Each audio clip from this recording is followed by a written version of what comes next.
Did you know that wedding rings are not biblical and that it is actually an ancient Egyptian custom from well over 5,000 years ago? And this custom was later on adopted by the ancient Greeks and Romans. You see, the true history of the wedding ring actually comes from a symbol of a snake eating or swallowing its own tail, known as the Ouroboros. This custom of wearing wedding rings is actually an ancient pagan custom and not biblical. In today's lesson, we're going to allow the scriptures to speak and show you just exactly what married women in the Bible did do to show that they were married. We want to start off today's short lesson in the book of Matthew or Matthew chapter 15. Book of Matthew or Matthew chapter 15.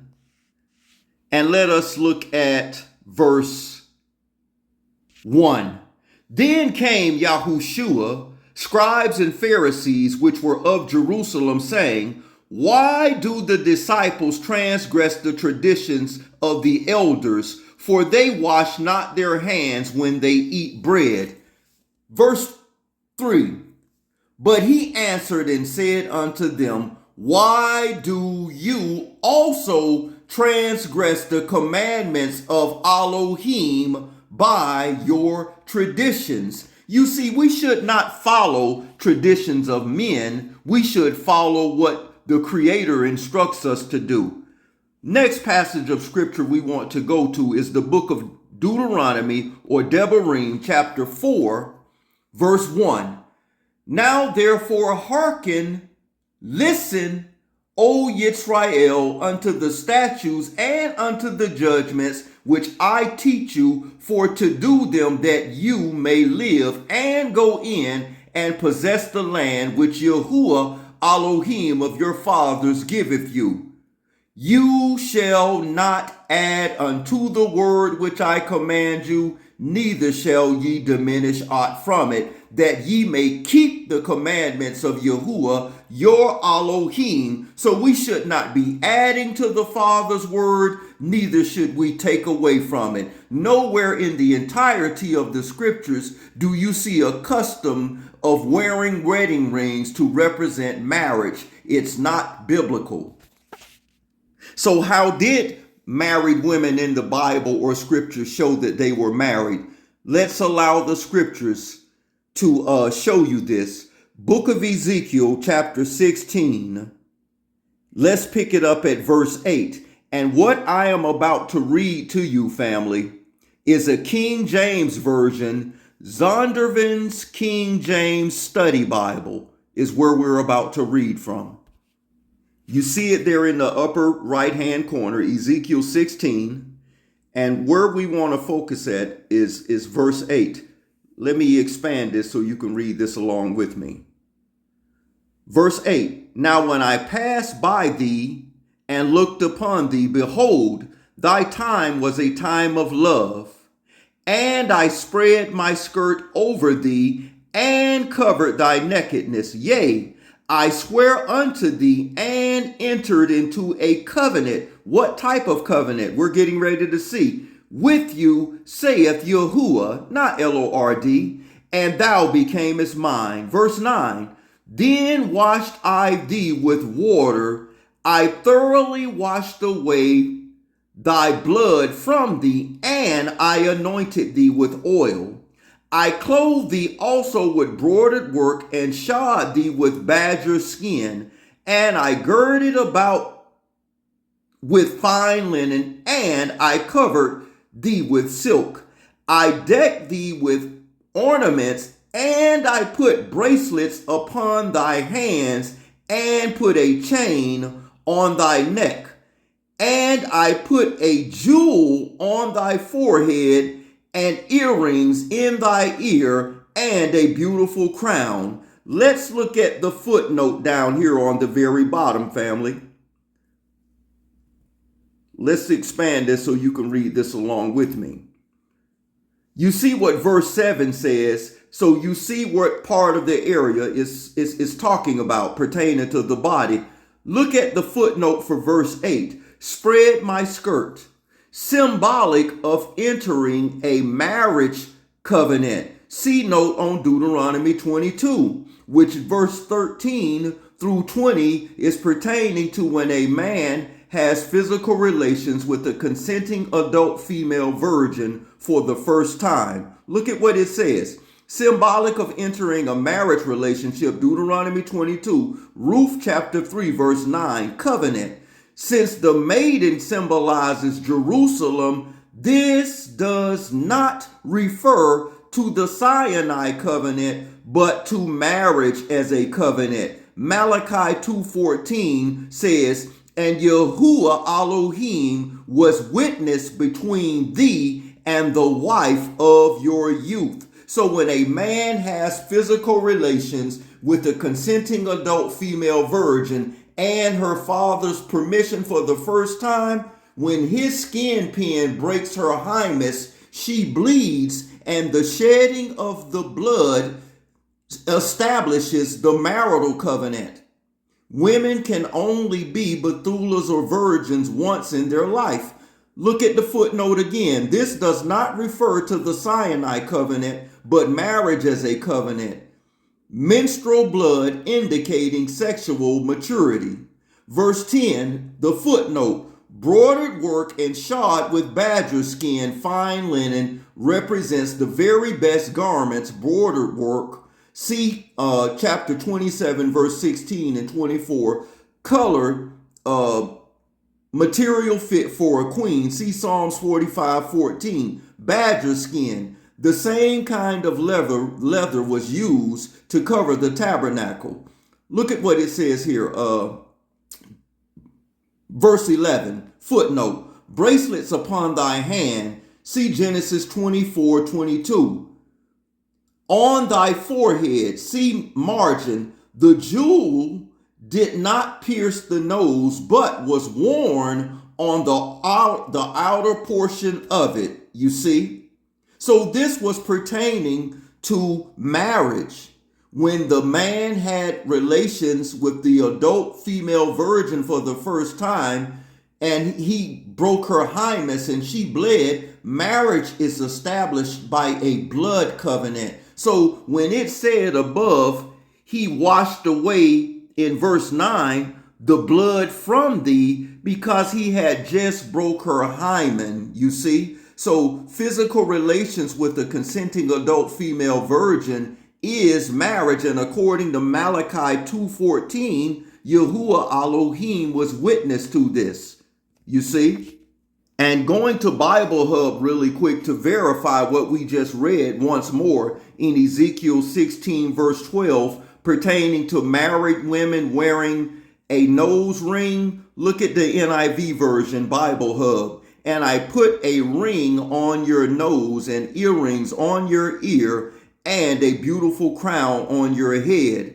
A ring for your nose and earrings for your ears. Earrings for your ears and a lovely crown for your head. So married women in the Bible, to show that they were married, they actually wore a nose ring, because when a man looks at a woman, one of the first things he noticed is her face and her beauty. So when he saw her with a nose ring, he automatically knew that, hey, she's off limits. This is a married woman. And ladies and gentlemen, oxen or coatees, marriages are for life. We must get back to what's written in the Father's word and stop this divorce culture. It's not of the Father. So now that you see the origin of this ancient pagan Egyptian custom of wearing wedding rings, and now it's established that married women wore nose rings to prove that they were married, pay attention to this next scripture that we're going to. Book of Isaiah, chapter 3. Verse 16, and this is reading from the King James Zondervan Study Bible. Verse 16, moreover, Yahuwah saith, because the daughters of Zion are haughty and walk with stretched forth necks and wanton eyes, walking and mincing as they go, and making a tinkling with their feet. Therefore, Yahuwah will smite with the scab the crown of the head of the daughters of Zion, and Yahuwah will discover their secret parts. Isaiah 3, verse 18. Let's expand this so you can read this along with me. In that day, Yahuwah will take away the bravery of the tinkling ornaments about their feet, their cauls and their round tires, like moons, the chains and the bracelets and the mufflers, the bonnets and the ornaments of the leg, and the headband, and the tabrets, and the earrings. Look at verse 21. The rings and the nose jewels. So these were married women who became proud, you see, and covenant breakers. Listen, verse 21. The ring and the nose jewels, only married women in the Bible wore nose jewels. Listen, the changeable suits of apparel and the mantles and the wimples and the crisping pins, the glasses of the fine linen and of the hoods and the veils. And it shall come to pass that instead of a sweet smell, there shall be a stench or stink, and instead of a girdle, a rent, and instead of well-set hair, baldness, and instead of a stomacher, a girding of sackcloth, and instead of beauty, a sword, and thy men, the mighty men in war, look at what it says, and her gates shall lament, and she being desolate shall sit on the ground. Let's look at the footnotes down here. Verse 18, round crescent-shaped jewelry indicating the veneration of the sun and moon, bonnets, perhaps a kind of turban. See Ezekiel 24, verse 17 and 23.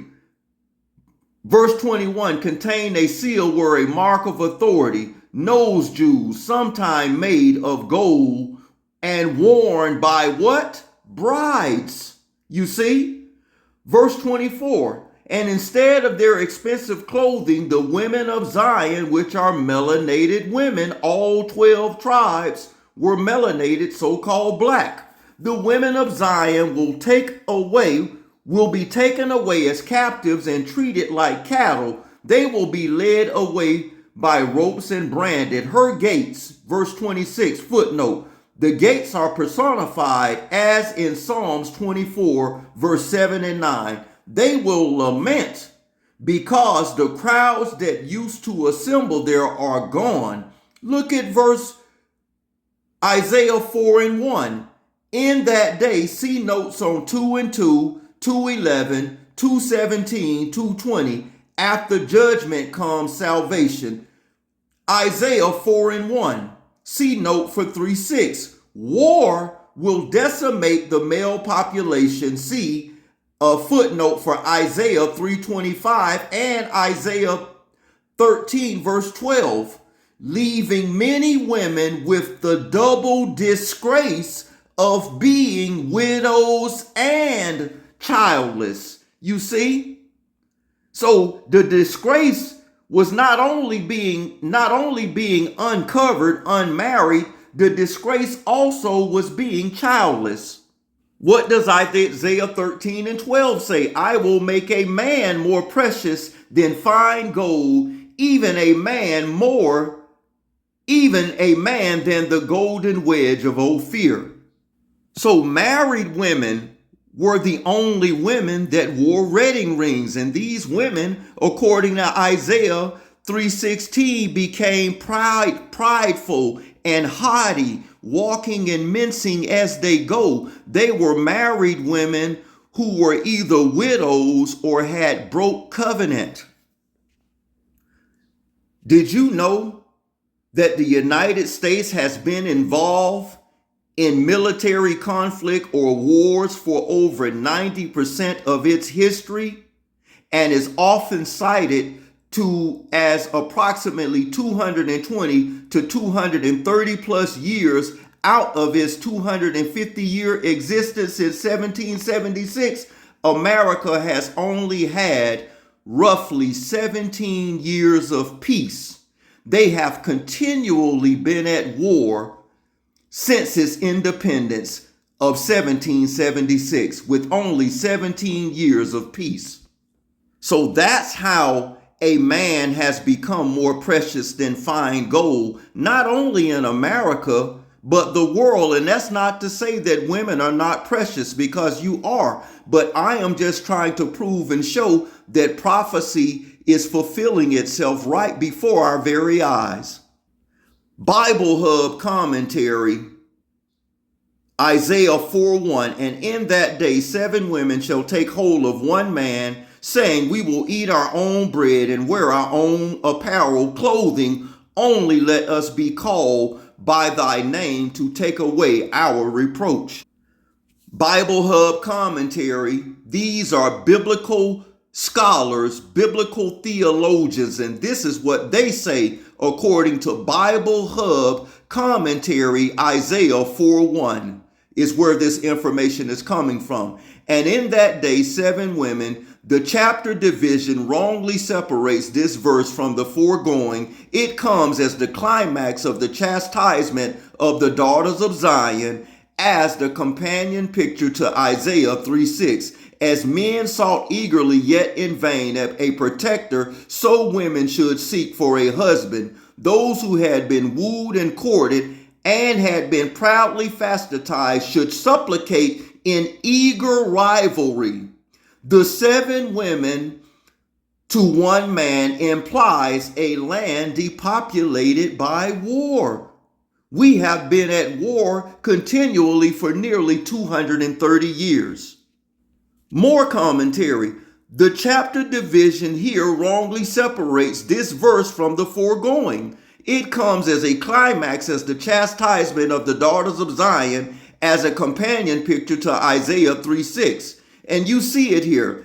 Those who had been wooed and courted and had been proudly fastidized to supplicate eager rivalry. The 7 women to one man implies a land depopulated by war, therefore making polygyny natural for the protection of marriage, and that not of the usual conditions, having food, clothing found for them, such as found in Exodus 21:10, but as working for their own livelihoods. How many educated, highly educated, melanated black women do we see today successful in society, having their own homes, their own accounts, doing very well by the world standards, but yet they have no husband.